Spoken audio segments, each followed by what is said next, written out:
जय सत्य सनातन धर्म। सभी को नमस्कार। अ,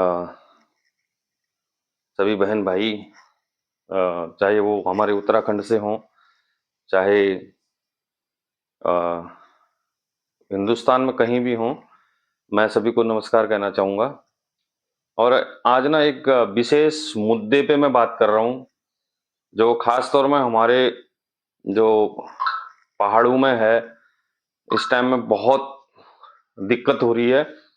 दिक्कत क्या हो रही है? मैं जो भी बोलूँगा ये मेरे अपने विचार हैं, कोई अपने मन पे ना ले जाए। और ऐसा है भी, मेरे ख्याल से हर घर में है। और तकरीबन तकरीबन ये लगा लो 99% सब घरों में है। कोई घर ऐसा नहीं है जो इससे छूटा हो या बचा हुआ हो।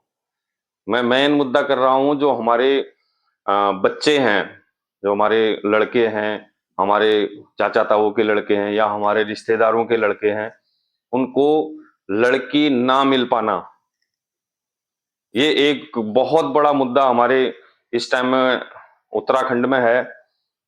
तो दोस्तों, आप किस तरीके से अपने विचार रखना चाहते हो इसमें कि भाई लड़की क्यों नहीं मिल रही है? क्या कारण है? मेन कारण तो मेरे ख्याल से यही है कि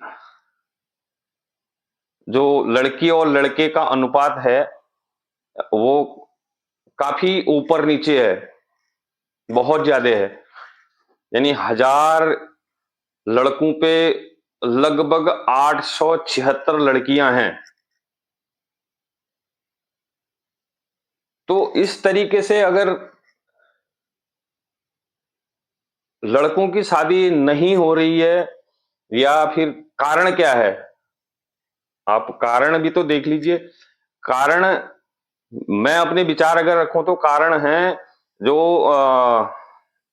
ये 19 का दशक जो चला था, 19 के बाद का 90 या 91 95 लगा लो।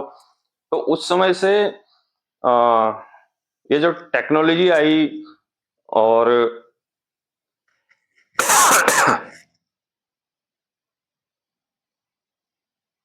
इन टेक्नोलॉजियों के आधार पे जिस हिसाब से उस टाइम में भ्रूण हत्याएं हुई, और लड़कियां होती थी, एक हो गई, दो हो गई, तो उसके बाद आदमी क्या करता था कि वो सोचता था कि यार पता नहीं कैसा समय आएगा आगे।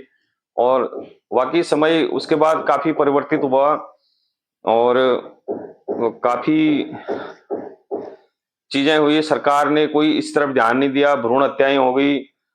तो उसके बाद थोड़ा सरकार ने भी अंकुश लगाया, तो लोगों ने फिर एक और नारा वहां पे आया, हम दो हमारे दो का, जो शायद ये भी एक कारण रहा है। तो एक लड़का हो गया या दो लड़के हो गए, उसके बाद स्टॉप कर दिया, या लड़की को पैदा ही नहीं होने दिया, ये कारण भी रहे हैं। और जिसके हो भी गए, तो चलते चलते चलते चलते जैसे ही लगा लो साल बीतते गए, लड़की शादी लायक हुई, यानी मतलब वो 2000 में पैदा हुई या फिर 95 में पैदा हुई, तो वो 2015 2020 में वो शादी लायक हुई हैं। तो उस हिसाब से काफी चेंजिंग मिलने को मिली। पहाड़ों में क्या, प्लेन्स में क्या, हर जगह चेंजिंग मिली है। तो इस तरीके से अगर हम कहें, तो लड़के न मिलने का मेन कारण ये भी रहा है जो भ्रूण हत्याएं बहुत हुई हैं, और उस टाइम में हुई हैं जब लड़की एक पैदा हो गई, दो पैदा हो गई, तीन पैदा हो गई। तो इस पे सरकार ने बाद में अंकुश लगाया, उस समय कोई अंकुश नहीं था। बाद में अंकुश लगाया तो फिर वही उसी में आगे कि हम दो हमारे दो। अब किसी ने एक लड़का पैदा कर लिया, तो दूसरे ने भी एक ही लड़का पैदा किया, दो लड़के पैदा हो गए, लड़की होने नहीं दी। तो इस तरीके से अनुपात कम होते गया लड़कियों का अनुपात कम हुआ। तो अब जिसके पास लड़कियां हैं, तो उनके, अब बुरा मत मानना इस बात का, जिनके पास लड़कियां हैं तो उनके नखरे बहुत ज्यादा हैं। या तो लड़की के नखरे ज्यादा हो गए, या लड़की के जो माँ बाप हैं उनके नखरे ज्यादा हो गए।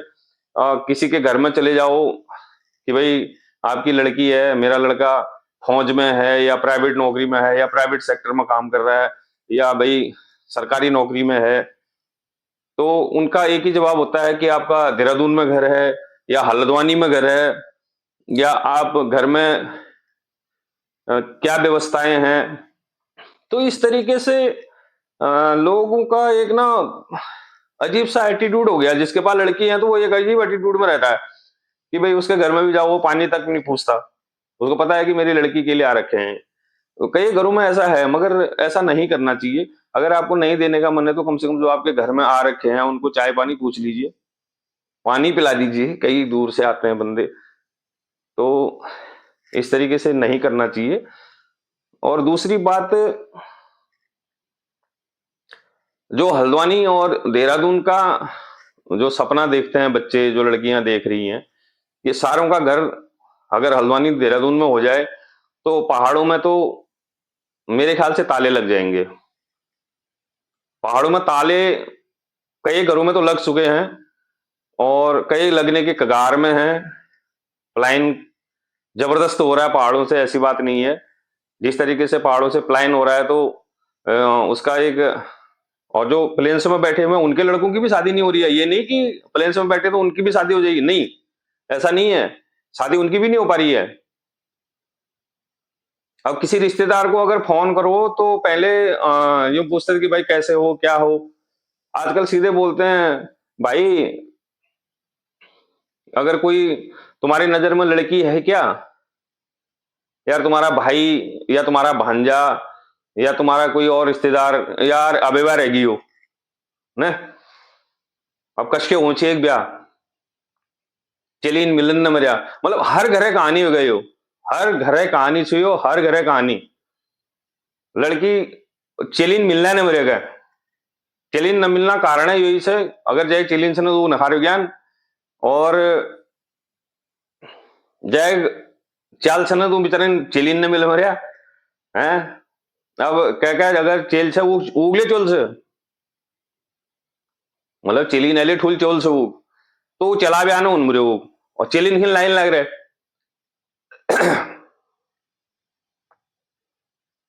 अगर चेल से होगा तो चेल खिन लाइन लग रहा है, एका बाद एक उम्र कब फोन कर मुझे कोई भाई तेरे चेल बेऊन से तो बेऊन से ला। तो इस तरीका तो बहुत सोचनीय विषय सी हो। और मेरे ख्याल है यो सोचनीय विषय में सपनले सहमत होंचे कि भाई क्या क्या क्या चलीन छनद मतलब उस प्रकार बिहेव न करन चैन। अब सबसे बड़ी समस्या यो छे, अगर चलान को ब्याह न हुन, मान लिया क्या कोई एक चोल से क्या द्वि चालसन क्या तीन चालसन, तो वो आदमी वंश अगिल का कश्य बढ़ो। मैं सोचनी विषय यो छे, वंश कसके बढ़ोल। अगर ब्याह नहीं होल चला, अब क्या कि उम्र 30 साल प्लस, जो समझ ली 80% लौंड सन ये टाइम में 30 साल प्लस 80% लौंड सन, जब मैं बेरोजगार लेवाल, प्राइवेट सेक्टर वाले वाल, और जो अच्छा खासा पैसा कमाना, यानी एक महीने में कम से कम 1-1 लाख रुपए जो नंतिन कमून मरियान, उन्हें खिले चेलिन को अभाव से, मतलब ये टाइम में चेलिन छनी ने। तो सबसे पहली मैं यही पूछा कि भाई वंश अगिल का बड़ो उनसे आदमी कोई नेपाल जान मरियान वंश बड़ो ना, ऊपर कोई बार आसाम बटेली उन मरियान, कोई नागालैंड बटेली उन मरियान ब्याह हुए ना पावन मरियो। तो सपन था निवेदन से, अगर जाएगले चेलीन छन, अगर तुमन भल घर बार मिल मरी और कि कुना नंतिम ठीक ठाक से कमून्य वाल से, चाहे वो प्राइवेट सेक्टर वाला हो चाहे कोई सरकारी नौकरी वाला हो, प्राइवेट नौकरी वाले अच्छा खासा पैंस कमोना न चालन, तो तय हिसाब थोड़ा उत्तराखंड वंश तबे बढ़ोल जब चलन की बरियात हुई। नहीं तो आने वाले समय में इतना भयावह होगा कि छोटे बच्चों के लिए तरस जाएंगे। जो दादा दादी बोलने वाले बच्चे हैं ना, वो नहीं मिलेंगे। कहां से मिलेंगे जब बच्चों की शादी ही नहीं होगी? तो दादा दादी तो गए, वो तो मिलने से रहे, फिर कहां से मिलेंगे दादा दादी, आप बताइए ना। अगर किसी लड़के की शादी नहीं होगी, मान लिया एक लड़का है, दो लड़का है, दोनों लड़कियों की शादी नहीं हुई, लड़कों की शादी नहीं हुई, तो कहां से दादा दादी बोलने वाले आएंगे? वंश ही खत्म हो गया अगले का, तो आगे बढ़ना तो मुश्किल है। तो ये सोचनीय विषय है, विचाराधीन है। अब इसमें हम किसी सरकार को नहीं कह सकते, ये पर्सनल अपना डिसीजन होता है कि शादी करनी है नहीं करनी है, क्या करना है क्या नहीं करना है, ये अपने डिसीजन होते हैं। तो इस तरीके से दोस्तों मैंने अपना मत रखा आपके सामने, आप भी अपनी प्रतिक्रिया दे सकते हैं कि कारण क्या रहे हैं और आगे क्या होगा, वंश चलाने के लिए क्या करना पड़ेगा। तो इन चीजों में विचार करना चाहिए। मेरे को इतना कहने में ना मेरे आंखों में आंसू आ गए।